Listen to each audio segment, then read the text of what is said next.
उठता है कि आखिर हम मन को शांत कैसे कर सकते हैं। एक बार एक व्यक्ति गौतम बुद्ध के पास गया और पूछा कि मन को नियंत्रित करने का पहला चरण क्या है।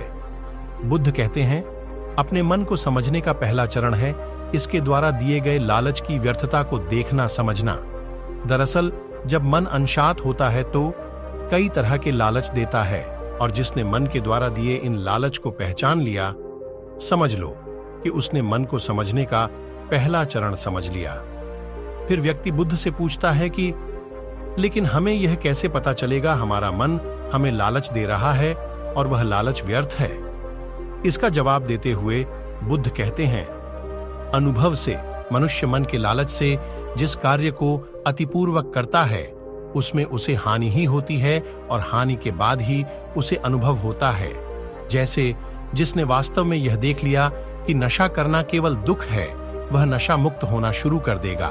वहीं जिसने जान लिया कि ईर्ष्या से खुद का नाश होता है, वह ईर्ष्या से मुक्त हो जाएगा।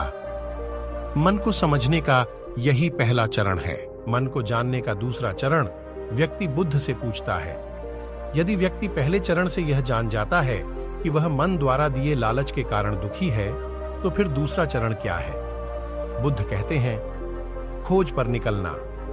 दूसरे चरण के लिए ऐसे व्यक्ति की खोज पर निकलना होगा जो पहले ही अपने मन को जानकर इससे मुक्त हो चुका है। दरअसल एक ऐसा ही व्यक्ति तुम्हारा मार्गदर्शन कर पाएगा। मन को जानने का तीसरा चरण व्यक्ति कहता है कि लेकिन ऐसे व्यक्ति की पहचान कैसे होगी? बुद्ध कहते हैं, यही तीसरा चरण है। सुनना ही अपने मन को समझने का तीसरा चरण है। व्यक्ति कहता है, क्या इसे देखकर पता नहीं किया जा सकता? बुद्ध कहते हैं, देखने में कोई व्यक्ति बहुत शांत और अच्छा लग सकता है, लेकिन उसके मन के भीतर क्या है यह उसके शब्दों से ही पता चल सकता है। लेकिन किसी की बातों पर तब तक विश्वास नहीं करना चाहिए जब तक कि वह तुम्हारे विवेक की कसौटी पर खरा न उतरे। मन को जानने का चौथा चरण गौतम बुद्ध कहते हैं कि कर्म ही मन को समझने का चौथा चरण है। खुद को जानने के लिए सही दिशा में कर्म करना जरूरी है, लेकिन कर्म करते हुए व्यक्ति हर बार दो गलतियां करता है। पहली गलती यह कि शुरुआत ही नहीं करना, और दूसरी गलती यह कि पूरा रास्ता तय न करना। इन दोनों ही गलतियों के पीछे हमारा मन होता है। व्यक्ति अपने कर्म को पूरा इसलिए नहीं कर पाता क्योंकि वह सोचता है कि मैं कल से शुरुआत करूंगा तो कोई यह सोचता है कि मैं असफल हो जाऊंगा।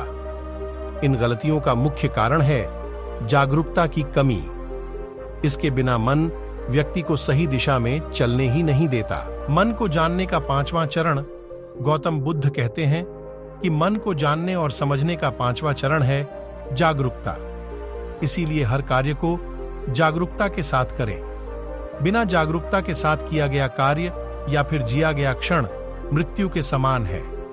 व्यक्ति बुद्ध से पूछता है, अपने जागरूकता के स्तर को कैसे बढ़ाया जा सकता है? बुद्ध ने जवाब दिया, ध्यान से। मन को जानने का छठवां और अंतिम चरण ध्यान ही मन को जानने, समझने और नियंत्रित करने का अंतिम चरण है। यानी ध्यान ही वह नाव है जिस पर बैठकर मन रूपी नदी को पार किया जा सकता है।